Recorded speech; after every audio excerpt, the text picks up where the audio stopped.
បាទជម្រាបសួរពុកម៉ែបងប្អូនទាំងអស់គ្នាវីដេអូលើកនេះយើងចង់បង្ហាញអំពីឃ្លាំងមួយដែលស្ថិតនៅ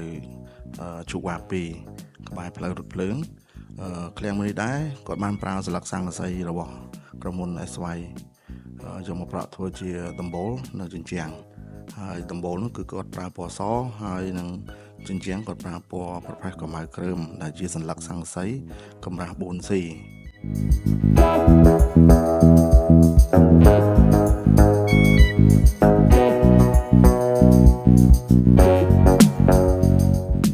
ហើយទំហំ order នេះផងដែរគឺមានរហូតដល់ជិត 1000 ម៉ែត្រការ៉េទាំងដំបូលនិងជញ្ជាំង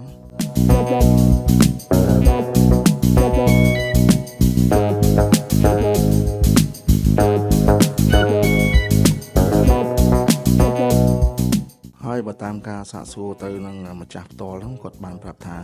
សន្លឹកស័ង្កសីផ្សេងទៀតគាត់ឃើញដែរប៉ុន្តែគាត់អត់ចាប់អារម្មណ៍ដូចខាងក្រុមហ៊ុន SY ទេដោយសារពណ៌វាប្លែកមើលទៅវាចម្លែកហើយនឹងប្រើទៅវាស្រស់ស្អាតសម្រាប់ឃ្លាំងគាត់ផងដែរណា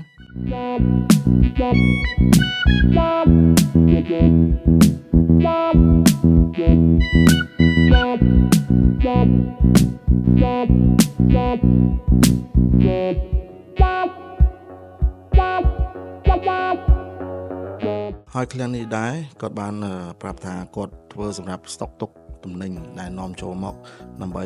ចែកចាយបន្តទៅតាមទីផ្សារ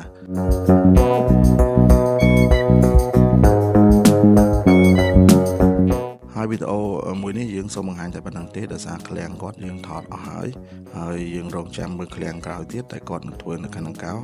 និងផ្ទះលំហែដែលគាត់ធ្វើនៅខេត្តកំពតអញ្ចឹងយើងអាចជួបគ្នានៅវីដេអូក្រោយទៀតសូមអរគុណ